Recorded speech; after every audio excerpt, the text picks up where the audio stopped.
Today we're going to delve a little deeper into object-oriented programming. In the last chapter, we really dealt with two of the four fundamentals of object-oriented programming.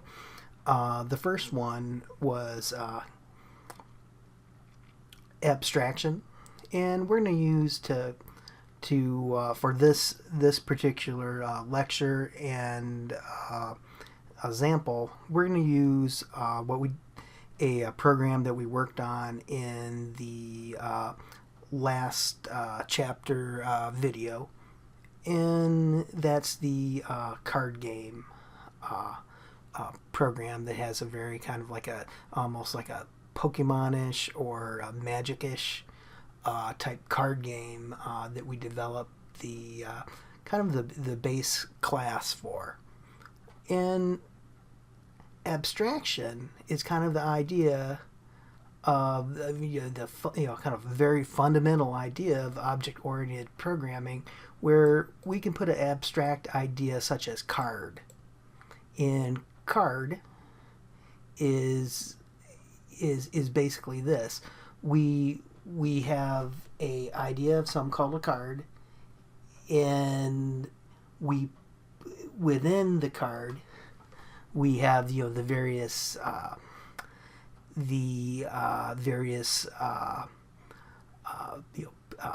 attributes in methods.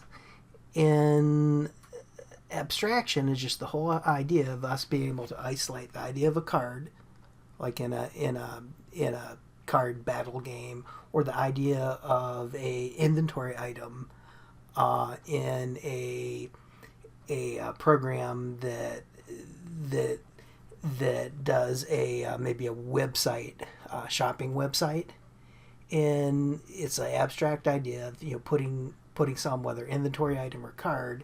So in that's abstraction. Encapsulation is basically how we have our abstract idea, which is card, and we let people look at the various aspects of that, like the name, the attack power, the defense power, and etc. And it also deals with, since we're encapsulating it, it deals with how we let the public or users or other people see this. And we did this a lot here, with where we kept some hidden, but then as we went along with the lecture from the previous chapter, we decided to, okay, we're gonna allow people to actually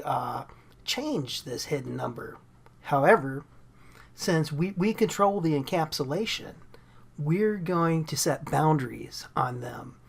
And that's really what encapsulation is about. You have this abstraction like a inventory item or a card, and you could control how it's used and how people see it, and you could set limits and boundaries like we did here. If it's greater than 10, we force it to 10. We don't want 1,000 or 1,000,000 put in there, so we're controlling it, and that's all part of encapsulation, how we have everything here encapsulated. And then we used what we made, and we're able to make really the start of a project, a bigger project. And some that would look impressive is that we had multiple people working on it, a graphics team that had an image for each of these cards that we have the abstract idea for. So today we're going to look at two of the other four fundamental ideas of object-oriented programming, and they are inheritance. And inheritance, in which we're going to do an example of that here in a little bit, is the idea of that if I have this class card, I could make another subclass of card in it, since it can inherit all this work that we did, all the stuff we did last week, can be inherited by that. And then we're also going to look at polymorphism, the fourth fundamental thing that you see in object-oriented programming, and that's the idea that you could have multiple things that are similar that handle things in a slightly different way. And we're going to get into that here in detail in just a bit. And for this whole inheritance thing, let's say you worked on this, and this is inside of a bigger program, and I just have a few things here, but in a real piece of software that's going out the door for someone's phone or on the Mac or on the PC or an internet game, you'd probably have multiple people working on it. You'd have probably image associated with this, and multiple people doing the design. Maybe multiple people working on the actual Python program itself. Let's pretend this is a lot huger than it is. Multiple people working on it, and we have of course more than Megafrog and Ultramouse. We have 50 or 60 of these things that we defined with our class. Then someone in the design team decides, okay, I have a wonderful idea for adding special cards. We have a special extra attack card called a fire card. And then we'd also have other cards called water cards, which give you crazy amounts of defense. They're like normal cards, but they do things differently when you could win one of these special cards by however they decide to do it. And it's decided, approved by upper management. So the people doing the graphics have to make some changes to accommodate it. And so do you, if you're doing the programming, have to make some changes to card itself.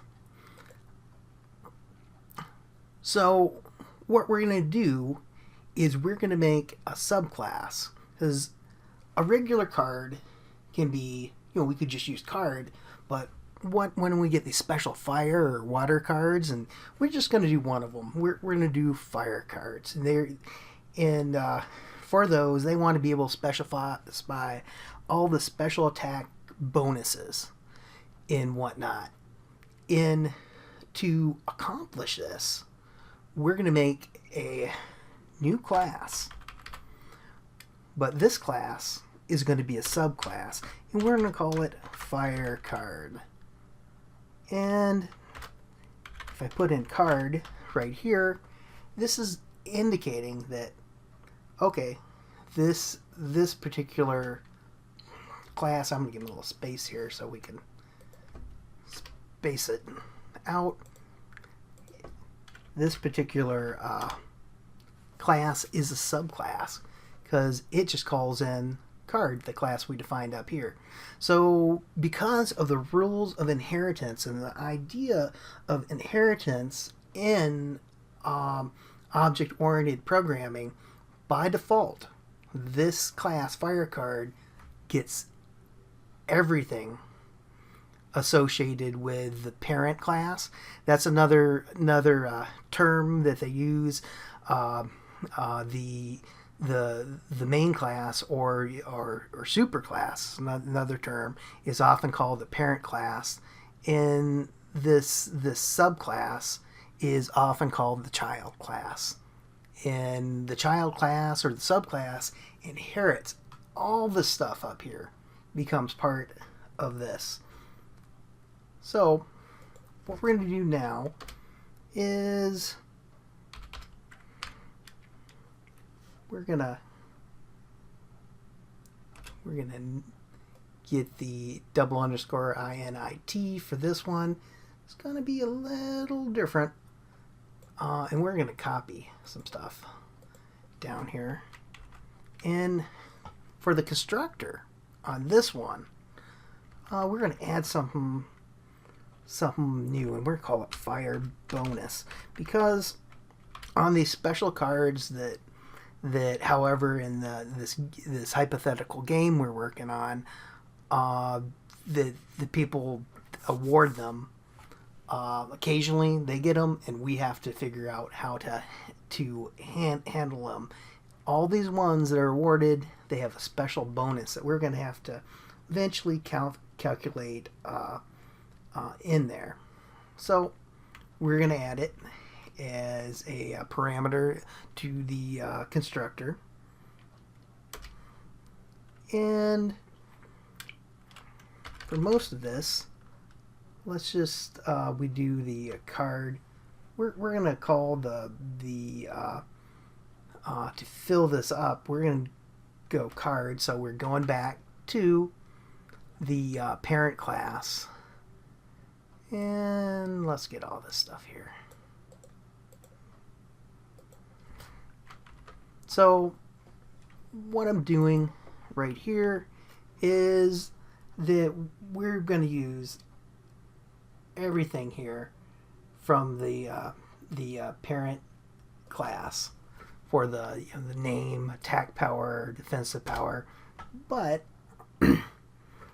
we also have to deal with this new thing called fire bonus. So we're going to go self, say fire bonus, and we're going to have it equal to the parameter.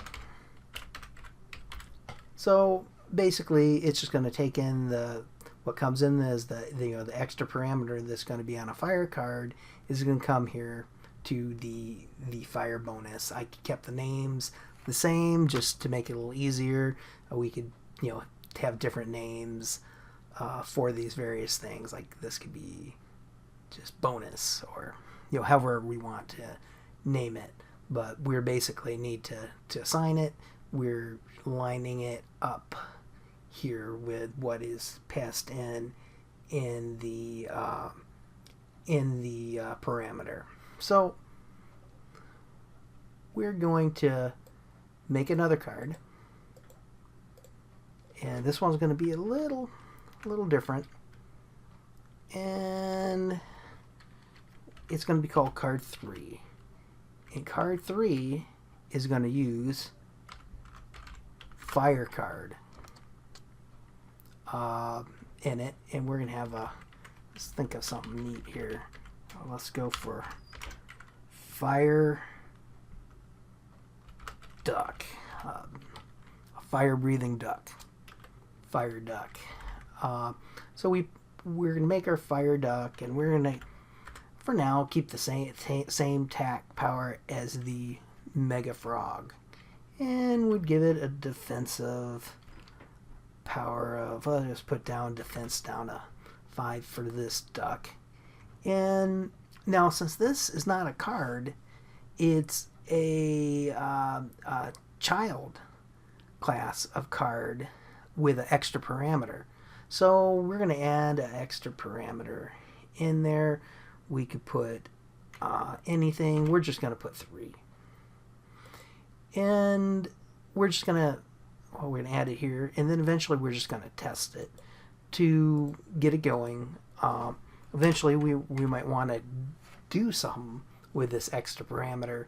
Right now we're keeping it in there and not doing anything with it per se. So let's put 3 over there. And we want to do attacks on all of these. So what we're gonna do is we just want to compare attacks and then make our changes. So we're going to change this to attack. Okay, card 2. And this needs to be card 2, and that needs to be card 3. So we got attack roll. So we're going to do all attack rolls, and let's get our verbiage correct here. So we're actually showing attack rolls. Okay. And we have the names here. So let's just run this, and it's going to check the syntax because during this process we might have typed some in there incorrectly, and let's see what it says. Okay, so we roll it. Fire duck is not really shining so much on attack because we haven't did anything with the bonus. Although it won this time. Remember, we have random set in here, so it's like we're rolling dice and getting these numbers, but we don't have any bonus for this fire attack. We pull it in, but we want to do the next step in it, and this is the next step that's going to show you what polymorphism truly is. Even though this had we defined it differently, it takes some in new, but it doesn't do anything with it. And the idea of polymorphism is that you can have things kind of behave slightly different yet the same. So we inherited all this stuff, but now we need to have our attack roll be slightly different. So let's pull down this attack roll.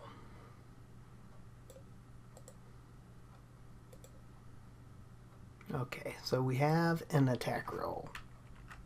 And what we're going to do is we're going to redefine it here. Also called kind of an override.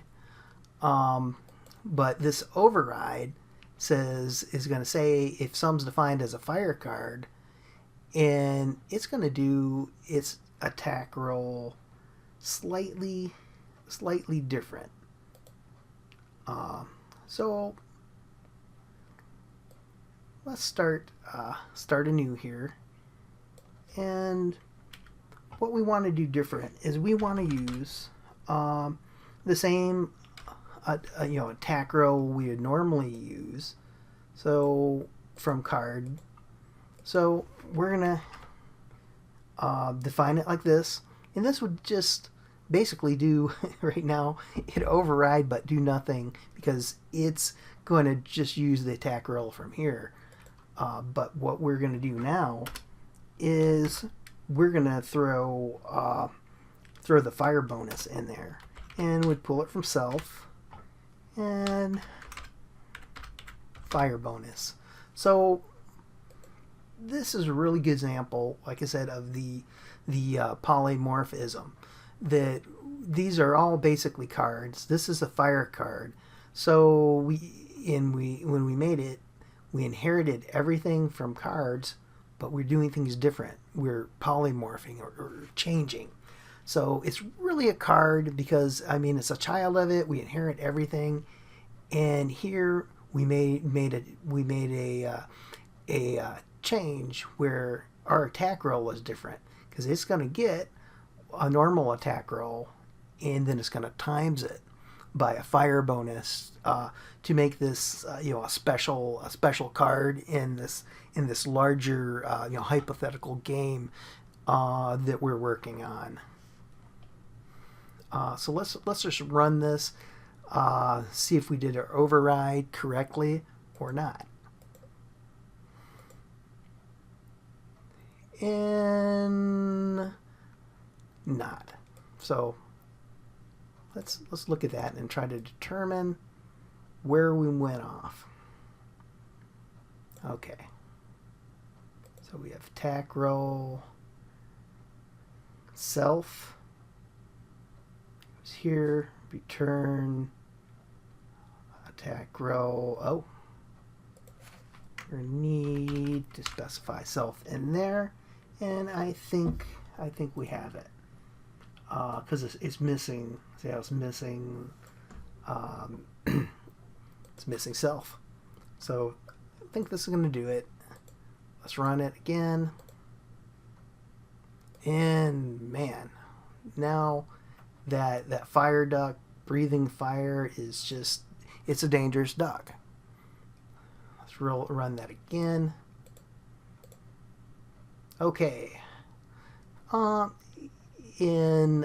more or less just put 3 in there to just, so this would most likely almost all the time win, get the largest attack to exemplify it. I mean, if it was a real game, we might have not, times by the fire bonus, we might have added it, added 3 or added 7 or something. But just to show this, we multiply. So most likely the fire duck's gonna win almost every time. But that is how to do an override, and shows you basically what polymorphism is, because we have this new card that's really, through inheritance, we got all this stuff that the normal card has, but we have this special attack roll. We changed it. And like we talked about earlier, you could do, let's say, the water card with the special defense. And so what this does is it lets you get different varieties in there. I mean, if it was like an inventory control program, I think the example in the text had a book, and a book might be treated a little different than appliance and inventory control program, but they're still all items. So that's the really idea. If you have some similar, these are still cards, but they're special type of cards. So we inherit everything from cards since they're still cards, but we can use polymorphism to do these overrides and to make them a little different than just a plain card that we have out there, or the main class. And a lot of applications, or at the end of this program, you might have all the types of fire type, plant types, water types. So you have water card, fire, wind card, whatever's in the actual design of the game.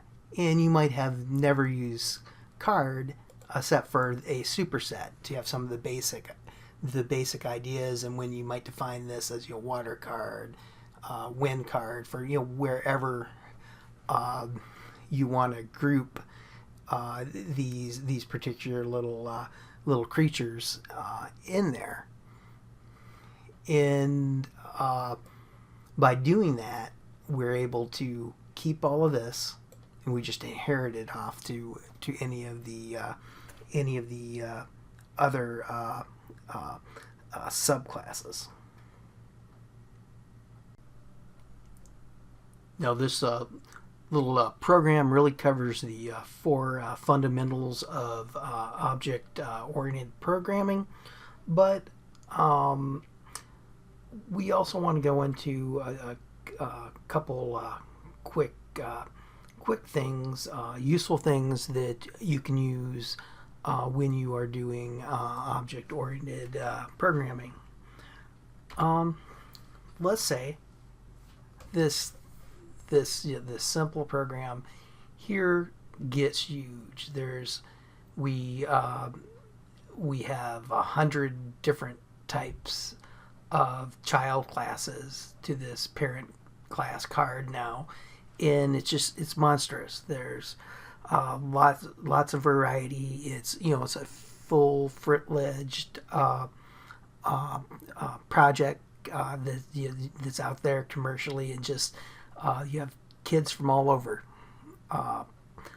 playing this. The program is huge. There's multiple people working on different modules within this program. Kind of a neat thing to do, and you can put it in a you can even put it in an actual function in there. You can make a function for this. It might be nicer, but we're just gonna use it in a quick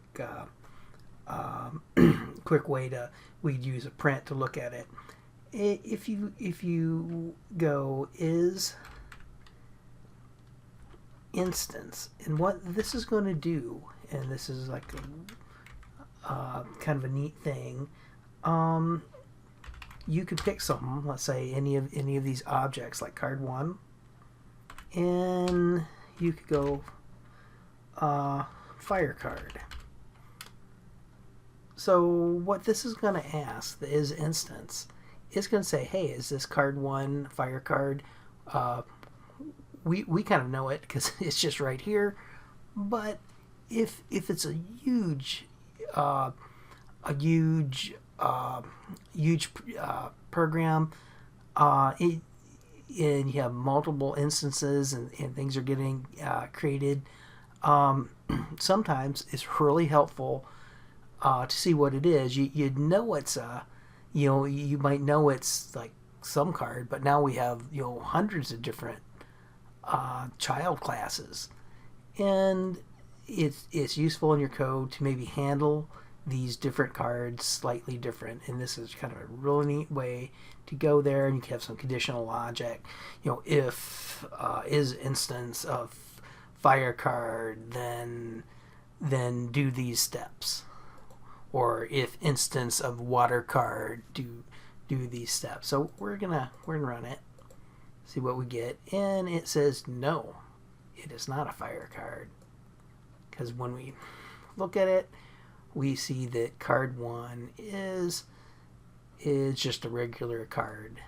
defined from the parent class. So we're gonna look at card 3, because we know that card 3, because we just see it here, is a fire card. And this is not useful, like I said, in our program, but in a really huge program that has multiple things going on. It's a great way to handle different children of objects in a different way. So let's run this and see what we get here. And for this one, we get true. So very useful way to do things. And what I want to do now is I want to print card 1, and this is going to give me some information about it. And this just prints out, it says the main of card object add here. Not necessarily super useful for us. Behind the scenes in Python, in general, you don't have to mess with anything behind the scenes and the internals of Python. It's just kind of like a good to know thing that every object is inherited from a object class itself, and in this kind of base object class has this what we get returned here, since we can override it, because really any object falls from object class, and there's a variety of things in the object class itself that identify it as an object. And we're going to look at the one that gets printed out here. So now we're going to actually it's kind of like overriding Python itself, which is pretty neat, Because we just looked at that and said, gosh, that's interesting. It's cool. We could tell that it is a card object, which is good. But maybe we want it to handle things a little different. So we're going to go into our main class here, and we're going to add something new. So we want to put in our main class, so then the fire cards or water cards, land cards, any other of the variety of child objects that you created would be able to use it as well. And what that is, it's a string defining the object, and you can access it by double underscore str double underscore. So what we're gonna do is we're gonna grab that, and we're going to make an override just like we did with where we showed the the polymorphism that we can do within a child, since this is truly also a child of the object in Python. So we're going to do a override of what gets returned when we try to just print out an object or this card or object. So we want this to just be a little more human readable. So we're gonna say, well, let's return self.name, and you could probably, if you're really doing this for your application, you might add a little more than we're going to add, but we're going to add a little here, and we're just going to do like a tac power or something. But you might want to add multiple things in there, who knows what. So we're going to have name, and then we're going to go attack power, and let's put the attack power out there, and I guess we do self dot attack, and what we have to do is, since this is not a string, I'm going to do string here to this function here to convert it to the string function, to be able to concatenate it there, because that's really going to be a number, not actual string. So if we weren't to add this str, the function here, we would get a crash. Okay, so that looks good to me. Let's run this program, and what we're wanting to see is we're wanting to see our override to the actual Python itself, to the object basically. Let's run this, and now you can see that when we try to print it,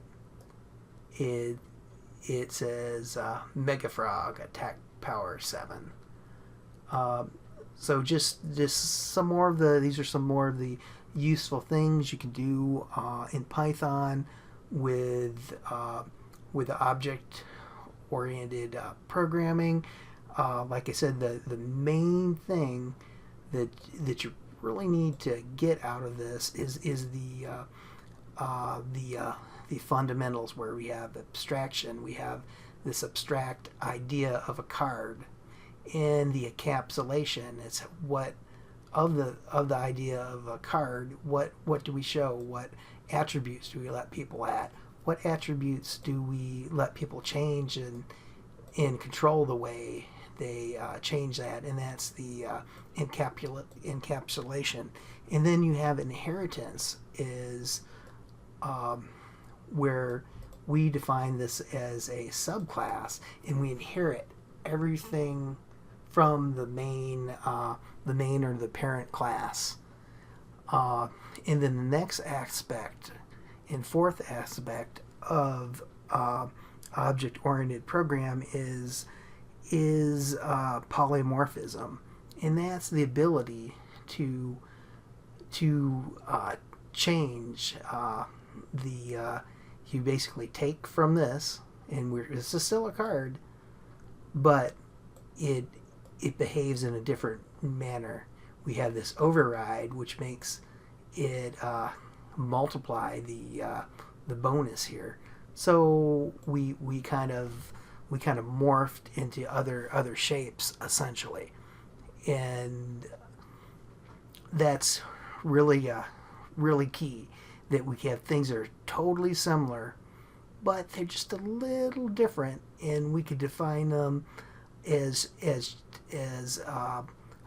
child classes, and then within those child classes, we can change how they interact and what they return via overrides.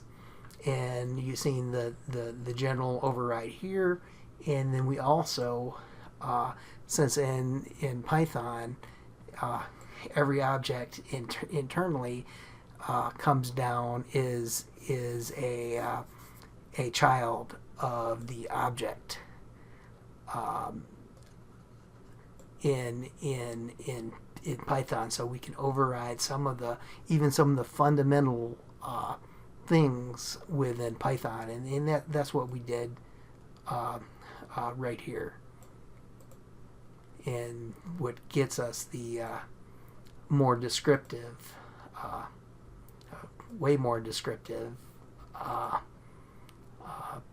a return from trying to print the object itself.